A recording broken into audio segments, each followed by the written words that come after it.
भारतातील कॉर्पोरेट जगतातील सर्वात मोठ्या आणि बहुचर्चित पुनर्रचना प्रक्रियांपैकी एक असलेल्या वेदांत समूहाच्या मेगा डिमर्जरचा अखेरचा टप्पा पूर्ण झालाय. उद्योगपती अनिल अग्रवाल यांच्या नेतृत्वाखालील वेदांत समूहाने आपल्या व्यवसायाचं स्वतंत्र कंपन्यांमध्ये विभाजन करण्याचा जो महत्त्वाकांक्षी निर्णय घेतला होता तो आता प्रत्यक्षात उतरलाय. सोमवारचा दिवस वेदांताच्या भागधारकांसाठी ऐतिहासिक ठरला. विशेष प्री ओपन सत्रानंतर Vedanta power, Vedanta aluminium, Vedanta oil and gas आणि वेदांता आयर्न अँड स्टील या 4 नव्या कंपन्यांचे शेअर्स भारतीय शेअर बाजारात स्वतंत्रपणे सूचीबद्ध झाले.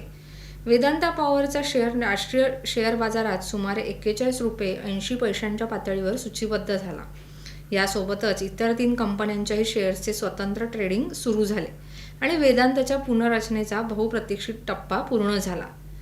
तर वेदांताने हा निर्णय का घेतला हा प्रश्न अनेक गुंतवणूकदारांच्या मनात होता. त्यामागे स्पष्ट व्यावसायिक रणनीती आहे. मोठ्या समूहातील विविध व्यवसाय स्वतंत्र झाल्यानंतर प्रत्येक कंपनीला स्वतःची ओळख निर्माण करता येते, स्वतंत्र भांडवल उभारणी करता येते, व्यवसायानुसार निर्णय घेता येतात आणि सर्वात महत्त्वाचं म्हणजे गुंतवणूकदारांना कोणत्या क्षेत्रात गुंतवणूक करायची हे स्पष्टपणे निवडता येतं.